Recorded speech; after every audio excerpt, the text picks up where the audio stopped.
திருச்சிற்றம்பலம் தில்லையம்பலம். அருள் தரும் தேவகிரி அம்மையுடனமர் பிரச நஞ்சுண்டேஸ்வர சுவாமி திருவடிகள் போற்றி. 63 நாயன்மார் பெருமக்கள் திருவடிகள் போற்றி.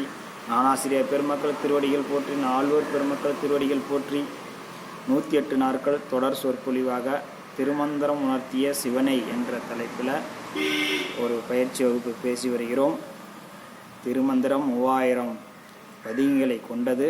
அதில் முதல் பதிகமாக 1 அவன்தானே 2 அவன் இன்னருள் என்ற ஒரு செயலுக்கு நாம்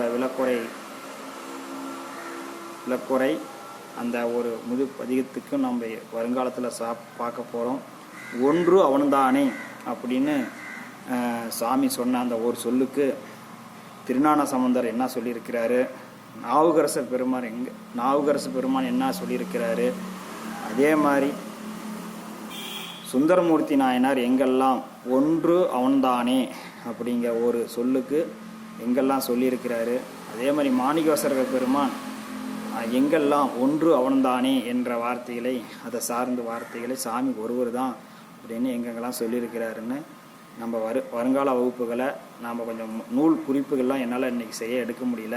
இன்றைக்கி நம்ம காளிப்பட்டி கந்தசாமி திருக்கோயில் வழிபாட்டிற்கு சென்றிருந்தேன். என்னால் காலதாமதமாக கோயிலுக்கு போயிட்டு வருவதற்கு இன்று செவ்வாய்க்கிழமை. பல ஆண்டு காலமாக காளிப்பட்டி கந்தசாமி திருக்கோயில் வழிபாடு செய்து கொண்டிருக்கிறோம். அதனால் செவ்வாய்க்கிழமை என்பதனால் அங்கு சென்று இந்த முருகப்பெருமானை கந்தபெருமானை தரிசனம் செய்துவிட்டு வருவதற்கு காலதாமதமாகிவிட்டது. 1 அவன்தானே அப்படின்னு நம்மளை 12 திருமுறைகளில் நம்ம திருமந்திரம் சொல்லிட்டாங்க. அது மீதி திருமந்திரம் தவிர மற்றது இடமெல்லாம் ஒரு பாட்டம் முப்பாட்ட நூல் நம்ம திருமந்திரம். அந்த நூற்கள் அடிப்படையில் தான் நம்ம எல்லாமே வந்திருக்குது. நம்ம ஞானாசிரியர்கள் நிறையா விளக்குறை சொல்லியிருக்கிறாங்க. அது மாதிரி நம்ம நால்வர் பெருமக்கள் 1 அவன்தானே 2 இன்னருள் 3 நின்றான் 3 4 உணர்ந்தான் 5 வென்றான் 6 விரிந்தான் 7 உம்பர் சென்றான் தான் இருந்தானே உணர்ந்து 8 அப்படிங்கிற ஒவ்வொரு வரிக்கும் தனித்தனியாக நாம் தேடுறோம். தேடி அதில் சாமிக்கு 1 அவன்தானே அப்படின்னு ஞானசம்பந்தருடைய அவர் எங்கெல்லாம் சொல்லியிருக்கிறாரு, அவர் அந்த கருத்துக்களை நம்ம கொண்டு வரோம். அதே மாதிரி நாவுக்கரசர் பெருமான் எங்கெல்லாம் சொல்லியிருக்கிறான்னு கொண்டு வரோம். மாணிக்கவாசகர் பெருமான் எங்கெல்லாம் சொல்லியிருக்கிறான்னு கொண்டு வர போகிறோம். அதே மாதிரி எளிமையான முறையில் மக்களுக்கு உங்களுக்கு உணர்த்துற மாதிரி சுந்தரமூர்த்தி நாயனார் எங்கெல்லாம் சொல்லியிருக்கிறாரு அப்படின்னு நம்ம அடியன் நான் கொஞ்சம் நூல்களை எடுத்து படிக்க போகிறேன். நாளைக்கு அதை விரிவாக நம்ம உங்களிடத்துல பேசலாம்னு இருக்கிறோம். 1 அவன்தானேங்கிற ஒரே ஒரு செயலுக்கு மட்டும்தான். அடுத்தது 2 இன்னும் அந்த அடுத்த செயலுக்கு நம்ம ஒவ்வொரு செயலாக நம்ம சிந்திச்சுட்டு வரோம். 1 அவன்தானே 2 அவன் இன்னருள் 2 உம்மையோர் சக்தியா சாமி அம்பாலோடு இருக்கிற அந்த நிலையை நம்ம பேச போகிறோம். அதனால் நம்ம எதிர்கால வகுப்புகளை நம்ம தெளிவாக ஒவ்வொன்றும் பேசலாம். நம்ம இனிமேல் திருமந்திரம் தான் முழுக்க அன்பர்கள் நீங்கள் ஒரு 6-7 நாளாக இன்றைக்கி 7வது நாள் என்ன பேசி முதல் நாள் என்ன பேசணும்னா, அன்பர்கள்லாம் ஒரு ஒழுக்க நெறியில் இருக்கணும். அன்பர்களெல்லாம் மன பூஜை செஞ்சுக்கிட்டு வரணும். தவறாமல் தினசரி மன பூஜை செஞ்சுட்டு வரணும். அன்பர்களெல்லாம் புறங்கூறாமை தவிர்க்க வேண்டும். அன்பர்களெல்லாம் திருமுறையை பாட வேண்டும். தினசரி ஒரு திருமுறை ஒரே ஒரு பதிகத்தை மனப்பாடம் பண்ணிட்டு நம்ம சாமிக்கிட்ட மனப்பாடமாக சொல்லணும். அந்த பதிகத்தை சொல்லும் பொழுது சாமி அந்த பூவை எடுத்து அந்த பாமாலை அதை எடுத்து அவர் சூடிக்கிறாரு அப்படிங்கிற முறையெல்லாம் சொல்லிக்கிறோம். மனதால் சிவபூஜை பண்ணுறதெல்லாம் எப்படின்னு சொல்லிட்டு வந்துருக்கிறோம். நாளையிலிருந்து 1 அவன்தானே என்ற ஒரு வார்த்தைக்கு நாம் முழுமையான விளக்குறை நம்ம அதெல்லாம் தேடிட்டு நிறைய இருக்குது. அதெல்லாம் சுருக்கமாக சுருக்கி 1 அவன்தானே அப்படிங்கிற சாமி இந்த உலகுக்கெல்லாம் ஒருத்தந்தான் அப்படிங்கிற ஒரு நெறிமுறையை நம்ம பேசுகிறோம். ஏகன் 1 அவன்தானே ஏகன் அநேகன் ஏகன் அவன் ஏகன் சாமி தான் 1 தான். அவர் என்னென்ன பண்ணுறாரு, அவர் என்னென்ன அவருடைய செயல்முறைகள்லாம் என்ன இருக்குது, எப்படி நம்மள மக்கள் பணியில் எப்படி இருந்திருக்கிறாரு. நம்ம மெயினாக நம்ம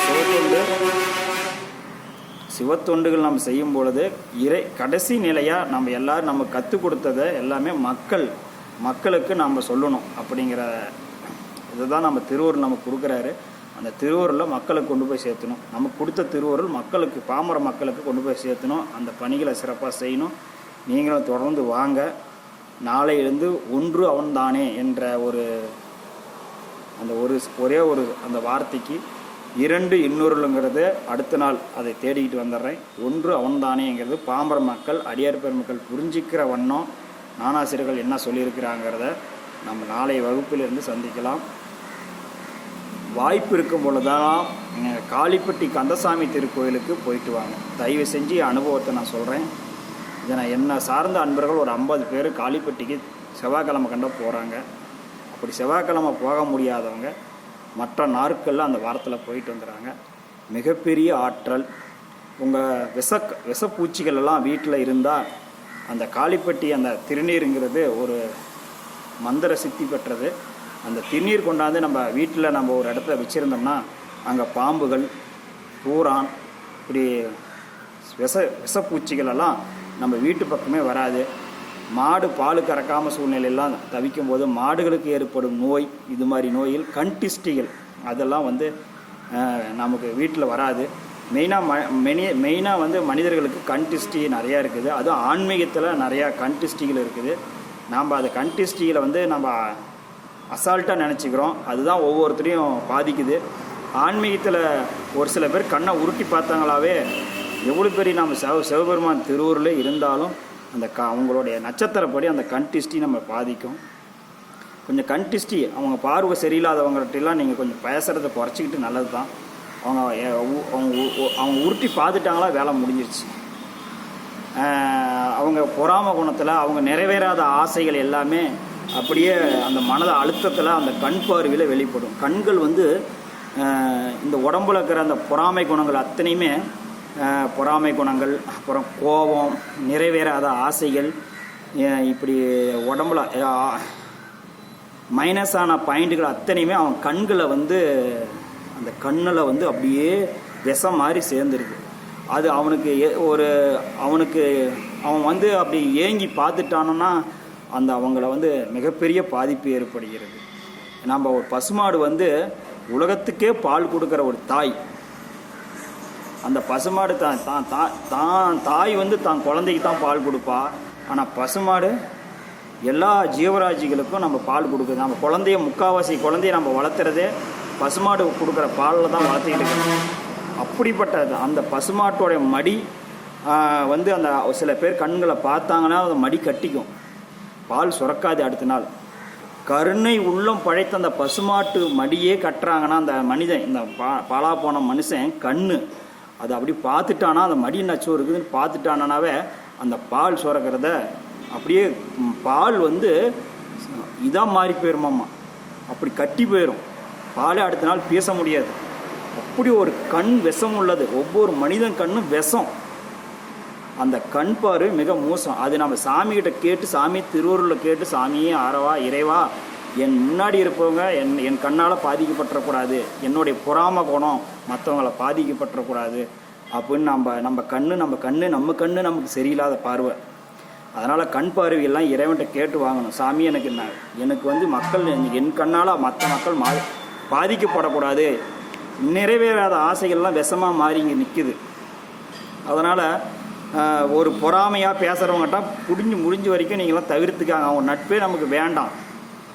பொறாமை பேசுகிறவங்க, போட்டி நம்மக்கிட்ட நம்ம வயசுக்கு தக்கவாறு இருக்க மாட்டாங்க. அவங்களாம் நமக்கு போட்டிக்கு வருவாங்க. ஆன்மீகத்தில் நிறைய போட்டி இருக்குது, பொறாமை இருக்குது.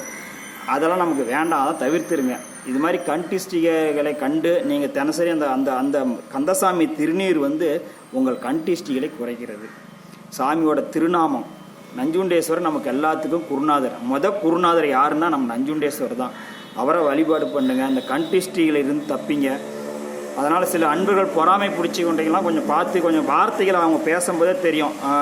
2 கலந்த வார்த்தை பேசினாங்களாவே சிவசிவா இவனுடைய குணம் உளுத்தான் அப்படின்ட்டு சொல்லி நகர்ந்து வந்துடுங்க. சரியாக அவங்க கண்ணை பார்த்து பேசாதீங்க, வெளியே வந்துடுங்க. அதே மாதிரி இந்த நெத்தியில் மெயினாக பொட்டு வைங்க. இந்த நெத்தியில் பொட்டு வைங்க. இதில் தீய சக்திகள் உள்ள நம்ம மனசுக்குள்ளே அவங்க எண்ணங்களை நமக்குள்ளே பதிய வைக்கிறது இந்த நெத்தி மேலே தான். நம்ம கண் பார்வை மூலம் தான் அவங்க சொல்கிற வார்த்தைகள் நம்ம மனதுக்குள்ளே போயிடும்.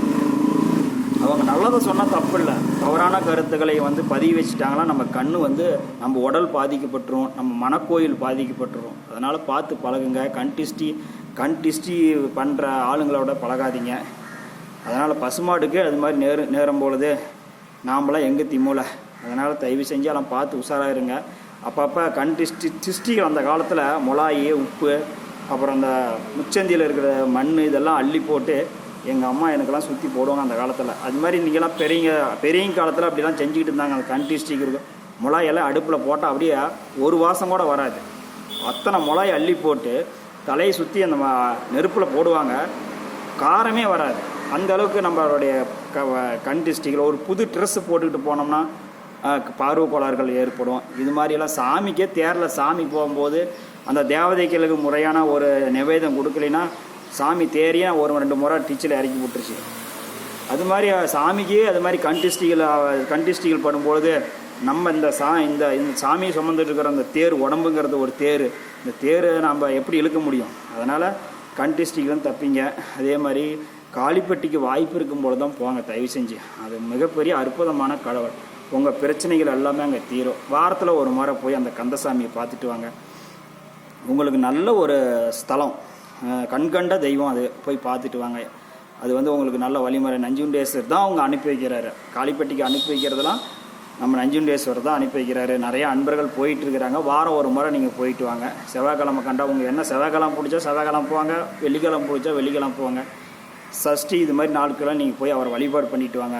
அதே மாதிரி வாய்ப்பு கிடைச்சா திருச்செங்கோடு அர்த்தநாரீஸ்வரர் செங்கோட்டுவல் பெருமானை தரிசனம் பண்ணுங்க. அந்த முருகப்பெருமான் மிக ஆற்றல் உடையவர். இது மாதிரி ஆலயம் தரிசனவாங்க. நாம் நாளையிலிருந்து திருமந்திரத்தில் இருந்து முதல் பாடல் ஒன்று அவன்தானே அப்படிங்கிற ஒரு வரிக்காக நம்ம விளக்கத்தை பார்க்குறோம். மீண்டும் சந்திப்போம். நீங்கள் வந்து எல்லா விதத்துலேயும் நீங்கள் நல்லா மகிழ்ச்சியாக இருக்கணும். என்னுடைய நோக்கமெல்லாம் நீங்கள் மகிழ்ச்சியாக இருக்கணும். உங்களுக்குன்னு ஏதாவது தகவல் இருந்தால், உங்களுக்கு மனசுக்கு சங்கட்டமாக இருந்தால் எனக்கு ஃபோன் பண்ணுங்கள். நான் உங்களுக்கு என்ன பிரச்சனையை சால்வ் பண்ணுறேன். எந்த விஷயத்திலையும் மனசை விட்டுறாதீங்க, துணிஞ்சு இருங்க. இது சிவன் கொடுத்த உயிர். நம்ம ஒவ்வொரு நாளும் நம்ம நல்ல முறையாக வாழ்ந்துட்டு மகிழ்ச்சியாக வாழணும். மற்றவங்க என்றைக்கு நீங்கள் தூங்கி எழுந்திரிச்சா இந்த நாள் எப்படி மகிழ்ச்சியாக வாழணும், இந்த நாட்களை எப்படி சிவபெருமானுடைய திருவுருளாக மாற்றணும், இந்த நாட்களை சிவபெருமான் திருவுருளாக மாற்றணும், அவன் திருவுருளாக நம்ம இருக்கணும் அப்படிங்கிற முயற்சி பண்ணுங்கள். நல்ல நண்பர்களாக இருங்க, நல்ல ஆரோக்கியமாக இருங்க, மகிழ்ச்சியாக இருங்க. எந்த கஷ்டத்துலையும் இருக்க வேண்டாம். கஷ்டமாக இருக்கிறவங்கள்ட்ட சேராதீங்க தயவு செஞ்சு. அந்த தவறான வார்த்தைகளை பேசுகிறவங்ககிட்ட பழகிறத கொஞ்சம் கொஞ்சமாக குறைச்சிட்டு வாங்க. உங்களை தரக்குறையாக பேசுகிறவங்ககிட்ட குறைச்சிட்டு வாங்க. உங்களை வந்து ஒருத்தர் தரக்குறைவாக பேசுகிறாங்கன்னா அவங்கள்ட்ட வந்து விலகி வந்துடுங்க. நமக்கு அவங்ககிட்டருந்து விலகினீங்களா உங்களுக்கு 10 பேர் நல்ல நண்பர்கள் கிடைப்பாங்க. நம்மளை தினமும் தரக்குறையாக பேசிகிட்டு இருக்கிறாங்கன்னா அவங்ககிட்ட பேசாதீங்க, அவங்கள விட்டுருங்க. நம்மளை வந்து கேவலமாக பேசுகிறாங்கன்னா நாம் பேசுகிறதில்ல, அவங்க தரக்குறையாக நம்மளை பேசும்போது நீங்கள் அவளை விட்டு விலகிறது திருவருள் செயல், நல்ல செயலாக இருக்கும். அதனால் அதெல்லாம் பார்த்துக்காங்க. நல்ல நண்பர்களோடு இருங்க. நல்ல சிந்தனையில் நம்ம இறை அருளை பெறணும். எதிர்காலத்தில் நம்ம சமுதாய வாழ்க்கை மக்களுக்கு நம்ம மகிழ்ச்சியாக இருக்கிறதுக்கு என்ன வழிமுறையோ தினசரி மக்களை கோயிலுக்கு வர சொல்லணும். இது மாதிரி அடிப்படையெல்லாம் செஞ்சுக்கிட்டு வாங்க. இதெல்லாம் நீங்கள் வாழ்க்கையில் இது நான் சொல்கிறதெல்லாம் கடைப்பிடிச்சிட்டு வாங்க. நம்ம ஒரு 10 செயல் இதான் தினசரி கடைப்பிடிக்கிறது தான் நம்ம சொல்லிக்கிட்டு வரோம். நம்ம இறைவன் ஒருவன் தான், அது எந்த மாற்றமும் இல்லை. அவனுடைய பெருமைகளை நம்ம எதிர்காலத்தில் பேச போகிறோம். இறைவன் ஒருவன் தான். அதனால் மக்கள் எல்லாமே தெளிவாக இருங்க. மெயினாக இன்றைக்கி நம்ம என்ன சொல்லியிருக்கிறோம்னா, காளிப்பட்டி கந்தசாமி கோயிலுக்கு நீங்கள் வாரந்தோறும் ஒரு தட்டி போயிட்டு வாங்க. எதுக்காகனா கண் திருஷ்டி இது மாதிரி கோளாறுகள் நீங்கிறதுக்காக போயிட்டு வாங்க சொல்லியிருக்கிறோம். அதை கடைப்பிடிங்க. நாளையிலிருந்து ஒன்று அவன்தானே அப்படிங்கிற மாதிரி நம்ம திருமுறைகளில் என்ன சொல்லியிருக்கிறாங்க, அவங்க என்ன விளக்குவரை அதுக்கு சொல்லியிருக்கிறாங்க. ஒன்று அவன்தானே, இது பாட்டம் முப்பாட்டவனுடைய நூல். எதிர்காலத்தில் வந்த நானாசிரியர்கள் என்னென்ன சொல்லியிருக்கிறாங்க அப்படிங்கிறத நம்ம கொண்டு வந்து உங்கள்கிட்ட நம்ம அதில் சுருக்கி பாமர மக்கள் புரிகிற மாதிரி நம்ம சொல்ல போகிறோம். மீண்டும் சந்திப்போம். ஏதோ தவறாக இருந்தால் மன்னிச்சிருங்க. மேலும் மேலும் நம்ம திருமுறை சிந்திக்கலாம். அதே மாதிரி நம்ம திருமந்திரத்தை சிந்திச்சுட்டு வரும்பொழுது தான் இறையருள் நமக்கு கிடைக்கும். தினம் ஒரு பதிகம் மனப்பாடம் பண்ணணுங்கிறத சொல்லியிருக்கிறோம். அதை மனப்பாடம் பண்ணி சாமிகிட்ட சொல்லுங்கள். நீங்கள் மனதில் பூஜை பண்ணுறதை யார்கிட்டையும் சொல்லிடாதீங்க. இதெல்லாம் கடைப்பிடிச்சிட்டு வாங்க. சிவா திருச்சிற்றம்பலம். மீண்டும் சந்திப்போம். எதை பற்றியும் கவலைப்படாதீங்க. உங்களுக்கு எதாவது சந்தேகம்னா அடியனை தொடர்பு கொள்ளுங்கள். சிவா திருச்சிற்றம்பலம்.